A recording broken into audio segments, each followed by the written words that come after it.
yaay nekk ci autoroute bi Moustapha accident yooyu léegi boobu ba léegi nit ñaa ngi wax mais dafa mel ni xamaguñu fan la ñuy mën a amee solution yi malgré que mënul. dañ Georges ngay daw de jàppal Georges ma ngay daw. Georges na dugg non Georges il faut mu ñëw. accident yi dafa pourquoi ba léegi mënaguñoo xam fan lañ mën a jaar pour am les solutions nécessaires. non accident yi kay Issa bu ñu waxantee dëgg rek te yàlla tax gouvernement bii fi ne ak ya ko fi jiitu xam nañ fan la ñuy jaar pour régler problème accident yi. lenn kay moo fi nekk xëy na volonté bi mooy manqué wala détermination bi manqué wala ñuy céder certainement à certaines pressions wala à certains lobbies parce que man li ma gëm te gëm ko Issa Tine moo di ne accident ci réewum Sénégal duñu ko régler mukk tant que jëluñu ay mesures yu mat sëkk jëmale ko ci ñi nga xam ne ñooy les acteurs du transport man dama jàpp ne renouveler le parc automobile danaa ko dégg saa yu ne baax na. dama jàpp ne moderniser le transport ci Sénégal particulièrement fii ci Dakar baax na mais Issa bu ñu la waxee ne la fii ci digg Ndakaaru gii diggante EMG jëm Patte d'Oie ñu ne la ñaari oto daanu nañ fi mais ban explication moo la c'est-à-dire que man je me pose des questions dama naan dans quel pays du monde ngay gis au cœur de la capitale ay oto yu yàpp autant de personnes di daw ci transport di daw ci yenn xel yi ba ñu naan la këpp nañu. man loolu c'est des questions que je me pose peut-être li ma nekkul chauffeur moo tax mënuma comprendre loolu mais man dama yaakaar ne diggante fii ci autoroute bii jëm Patte d'Oie oto bu yàpp 32 personnes wala lu ko ëpp y a aucune raison pour ngay daw yenn xel yi ça c'est la première chose. la deuxième chose mooy dama jàpp ne ñi nga xam ne ñoo yor oto yi di ko dawal tant que defuñu seen bopp yi dañ ma ko jéggal que ni ay bakkanu doomu aadama lañ yàpp muy lu cher a cher a cher loo xam ne kenn ku ci nekk benn yoon la ko am dans sa vie su ko ñàkkee dañ naan dem si yàlla diw. il faut que ñu sóoraale doomu aadama yi nga xam ne moom lañ nekk di transporter mais su fekkee ne accident dafa am ñu xool clairement que di peut-être oto bu màgget bee ko waral. parce que kenn du ne ma nag infrastructure moo ko waral parce que tali bii nag tali bu baax la. peut-être négligence su kiy dawal la wala ñeneen ci oto ba ñu bàyyi noonu kooku mën a ñëwaat continuer waat di defaat liggéeyam comme si c'était normal mais accident du fi jóge man li ma gëm. mooy il faut que les sanctions soient sévères ci yenn accidents yi parce que dara expliqué wu ko man mën naa comprendre oto buy dem Ndar wala Louga wala Casamance wala feneen ñu ne xëy na da doon daw lu bari donc même si ça ne se justifie pas mën nga ko jéem a comprendre mais fii te c'est très fréquent côté kii boobu nu mu tudd école Seyda Mariama Niass boobu accident yi fay am dafa bari su fekkee dafa am lu fa nekk dañ ko wax su fekkee ne tali bi ni ñu ko defee moo baaxul ñu wax ko su fekkee nag nit ñi ñooy daw ci daw yoo xam teguñu ko yoon ñu jaar leen ci yoon c'est aussi simple que ça. foofu tali bi dafa tàlli daanaka boo fay daw bu la neexee sa ay vitesse ak yooyu noonu boo xawta vigilant tuuti des fois doo ci bàyyi. mais d'où la responsabilité des chauffeurs parce que bu fekkee tali bi tàlli na neex na mais yow chauffeur bi yaay xalaat ne ay doomu aadama nga yàpp et que Ndiaga Ndiaye boobu Pikine la jëm wala Guédiawaye wala feneen 15 minutes 20 minutes mu àgg fa mu jëm lan moo fi jar xel yi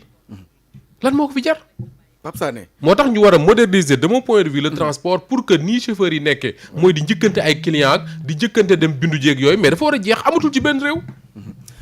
jërëjëf Pape Sané ci côté boobu déjà bu ñuy wax accident yi kenn mënu cee ñàkk a wax ñi nga xam ne ñoo di takk der yi parce que ñoom la ñu dénk pour que ñu xool bu baax circulation beeg yooyu noonu ni muy demee muy dem beeg dikk bi ñoom fan la ñuy nekk. waaw bon fan la ñuy nekk déjà le problème pour dégager en partie la responsabilité takk der yi xam nga takk der bi moom bu taxawee ci tali bi oto bi ñëw romb mu laaj ko këyit mu génnee këyit yëpp jox ko moom amatul lu mu ciy wax. maanaam pour gàttal da ngay gis fii benn oto bu am 50 ans. buntu yi fit de fer nañ koy takkee boo taxee plancher bi di xool tali bi nga arrêté ko chauffeur bi jox la permis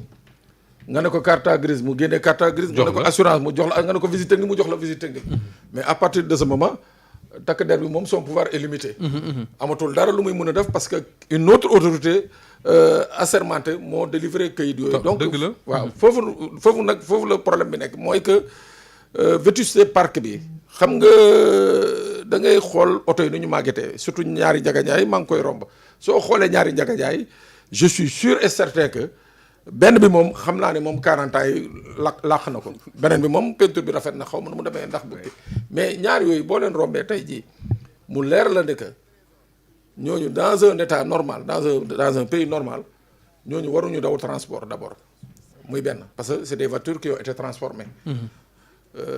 muy benn ñaareel bi vétusté bi nga xam ne moom lañu kii bu leen dara laalul sax c'est-à-dire ñoom bu ñuy daw rek ngelaw gi laal leen ñoom ñaar mën nañu këpp. surtout nag mu am la question de l'imprudence parce que boo ko gisee mooy ñoom ñaar dañ doon xëccoo kan mooy njëkk egg. waaw ñoom ñaar dañ doon xëccoo soo xoolee rek. accident bi mu bindoo ñoo bokkoon direction. ah ñoo bokkoon direction. ñoo bokkoon direction. donc dajewuñu mbëkkante wuñu. non dañu dañ doon xëccoo kon waaw kan mooy njëkk egg donc loolu mu nekk encore une autre responsabilité bi nga xam ne mooy conducteurs yi ak consort mais li leer ba leer Issa gis nga accident yi il faut aller beaucoup plus loin que chauffeur bi tali bi et consort parce que Moustapha laa di tali bi côté boobu dafa yaatu neex na trop mais problème bi mooy il faut que le transport en tant que tel ñu xoolaat ko bu baax a baax a baax a baax parce que mënoo ñëw fekk Pape Sané bi nga xam ne wax fa dëgg yàlla je veux pas dire que amul conscience mais Pape Sané bi nga xam ne 20 ans 25 ans la yor nga jël lu mel ni transport jox ko ne ko ay bakkan ngay yóbbu alors que kooku moom bakkanam moom lijjantiwu ko moom déjà waaw parce que li ñu leen di teg moo bëri Issa man damay yore sama oto ut benn waay ne ko man journée bi daal sama yoon nekku ci man 20 000 nga may jox. oui. mais kooku dana lijjanti 20 000 yu mu lay jox dana lijjanti moom. 5 000 yu muy yóbbu këram dana lijjanti lu muy dugal ci poosam dana lijjanti lu muy seetee xalem bi ak ainsi de suite donc moom waa ji du noppalu finalement boo ko xoolee chauffeur yu ci bëri. urbain bi comme interurbain ñoom ñëpp bu leen takk der yi jàppee su ñuy vérifier faw ñu fekk ci ñoom ay xoox yu ñuy naan pour mën a am kattan xoox yooyu nag benn moment da lay lâché. jërëjëf jërëjëf parce que dañ ko doon survoler rek ñu jàll ci Ibrahima Anne parce que déjà ci bilan bi ma tiim nii rek ñi ngi ci wax ci par rapport ak pourcentage yi ak ni ñu ko séddoowee diggante voiture 4 roues yi nga xam ne ñoo moom 50,111% 2 roues yi 49,29% donc loolu rek déjà chiffre la yoo xam ne daf lay xaw a tiital xëy na day justifier aussi di tax ñu ne woon dañuy immatriculer woto yi nga xam ne ñaari pneu lañ yore mais ci côté accident yi dañu gis yenn dëkk yoo xam ne boo ci demee visiter ko da ngay gis ni ñuy organiser même seen tali yeeg yooyu ak sanction yeeg radar yi Sénégal fii nan lañ mën a def ba indi ci ay solution Ibrahima Anne. Pape non Issa wàllum accident moom je crois que fii dañ cee wax ba finalement on ne fait que se répéter parce que c'est un problème boo xam ne dafa récurrent ba nga xam ne man tey je crois que peut-être li gënoon mooy organiser des états généraux peut-être de la sécurité routière. organiser waat kay kon. waaw organiser waat. parce que def nañ ko defati ko. waaw je crois defoon nañu états généraux des transports mais il y a aussi des états généraux de la sécurité routière de manière spécifique. parce que lii xew ci réew mi quand même dafa xaw a doy waar et puis ci chiffres yi nga joxe nii. bon je ne suis pas surpris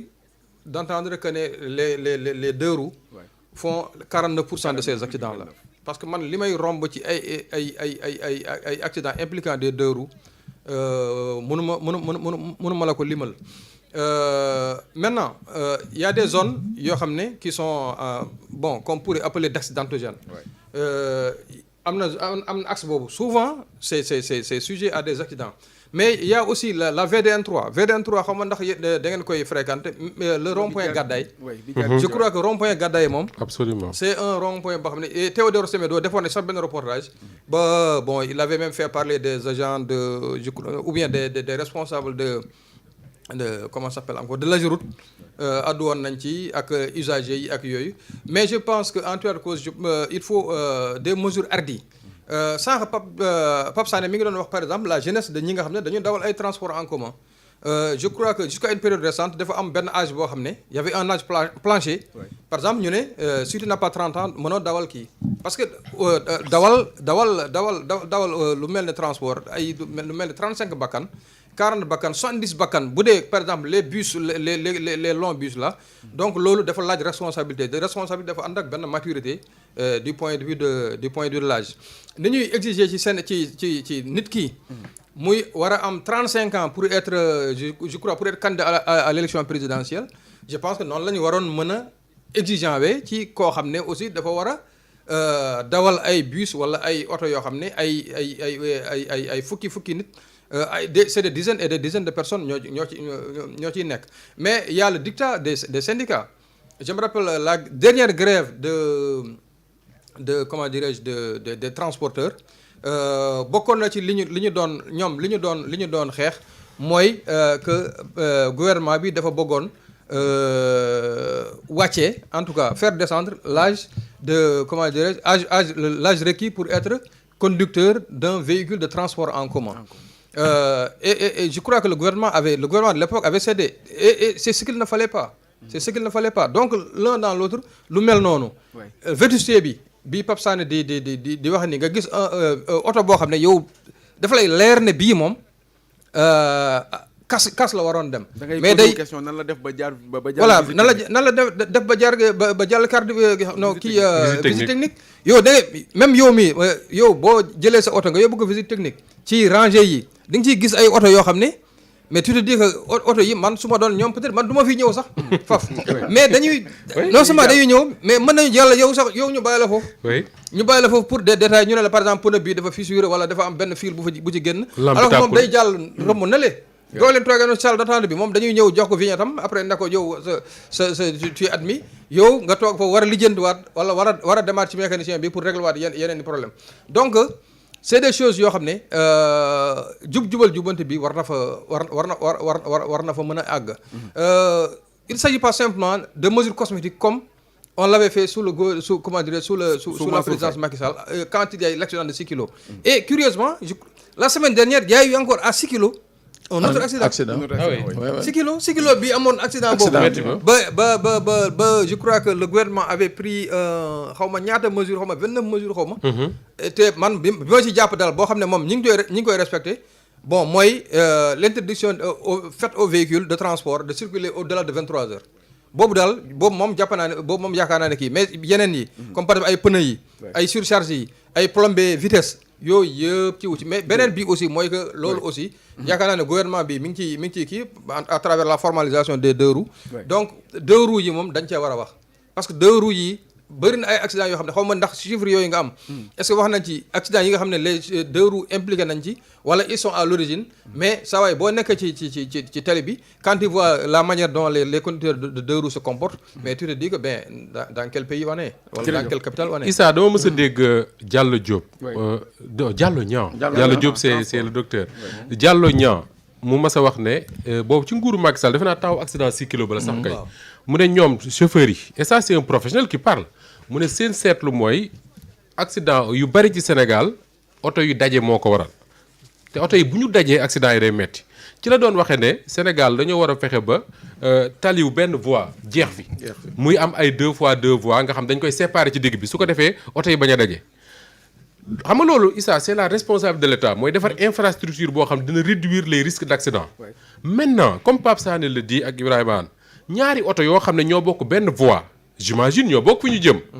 ne ci tali bi di njëkkante loolu mënul nekk responsabilité un état lenn lañ mën a reprocher état bi mooy buñ seen njëkkante boobu teguñu ci sanctions yi ci war a am. parce que fii ci Sénégal da ngay gis tous les jours ñun on le voit ñu def comme dañ def ne comme c'est normal da ngay taxaw Ibrahima wax na ko léegi foo xam dañu tere ne fii oto waru fee jaar wala feu bu tàkk oto yi taxaw benn borom taxi ñëw romb la dem yoonam comme si moom concerné wu ko. dama yeb borom tax sax mais même les véhicules particuliers dan lay romb dem seen yoon yenn saa yi nga gis ñu taxaw ay scooter ak ay jakarta yu kenn xamul yooyu romb dem seen yoon comme si ça les concerne et boo leen laajee ñoom borom deux roues yooyu dañ naan feu yi concerné wu leen mais bu leen feu yi concerné wu nañ wàcc ci tali bi dem daw yi feneen mieux que ça Issa nga baal ma rek da ngay taxaw yow ci feu di jéem a respecter feu bi nit nekk sa ginnaaw di la klaxonné naan la demal waay mais ci ban réew la am nga taxaw ci passage piéton pour may ay nit ñu jàll kenn jaar sa ginnaaw daw te loolu mooy li gën a dangereux parce que kiy jéggi moom pour moom comme may nga ko rek war na mën a dem mais bu keneen jaaree ci ginnaaw daw da koy rey mais yooyu lenn rek moo koy régler mais sanction yu diis a diis pour dolli foofu sax ci wàllum infrastructure yi ndax fan yee journal nañ ko fii am na oto bu nga xam ne ci autoroute Ila Touba bi dafa mbëkk garde-fou yi mooy li nga xam ne mooy séparer tali bi xam nga loolu duñ ne duñ ne defaluñ leen ko mais oto bu daw ba mbëkk loolu noonu daanu moom c'est un vrai problème du responsabilité séparation voilà et puis man Issa am na benn affaire aussi bu ma seetlu parce que man léeg-léeg il m'arrive de su ma amee soxla par exemple fii gaare fii sama oto jël BRT mais j'ai vu que respect bu ñu amoon ci BRT amatuñ ko respect bi ñu amoon ci BRT bu njëkk ba mais léegi da ngay gis BRT bu daw taxaw di xaar benn oto jàll wala benn charretier jàll wala benn BRT bi léegi sax day corné waaw day corné effectivement. te bu njëkk daaw ko def. avant parce que bu njëkk dafa xalaatoon ne. bu dee ñëw dinañ taxaw mu jàll. mais léegi feu bi day tàkk BRT bi day obligé di corné pour waxee na mi ngi ñëw. mais loolu nag Ibrahima je suis désolé je regrette de le dire que avec ce mot là. mais dara mënu ko expliquer loolu xamadi. ñun suñu bopp suñu comportement yi Issa lan moo ko expliquer yow dañu defar BRT ne fii la war a jaar. bu feu bi tàkkee may ko mu jàll su kiiwee yow nga jàll. yow feu bi tàkk nga seen ko muy ñëw nga njëkkanteeg moom. bis bu la mbëkkee coow li bari. bu leen fëlee ñu taxaw ne man li may wax nii je le vis tous les jours parce que bés bu yàlla sàkk su may ñëw fii naa jéggi BRT bi. mais dafa am benn seetlu bu ma def. soo taxawee seen ko muy ñëw parce que feu bi dafa rouge ñi sa ginnaaw dañ lay klaxonné. pour nga dem. yan tey ji barke Serigne Touba tey jii rek gis naa ci BRT bii ci Liberté 6. benn chauffeuru Tata. gars yi ñi ngi taxaw ci kanam feu bi rouge donc dañuy taxaw pour BRT bi jàll. mais chauffeur Tata bi loxoom la laa gis mu génne naan nii. waaw dem leen yow parce que ñoom li ñuy wax souvent mooy priorité bi nga xam ne moom la leen gars yi di jox alors que c'est normal. Pape Sané ñu dugg ci beneen sujet muy wàllum fonds force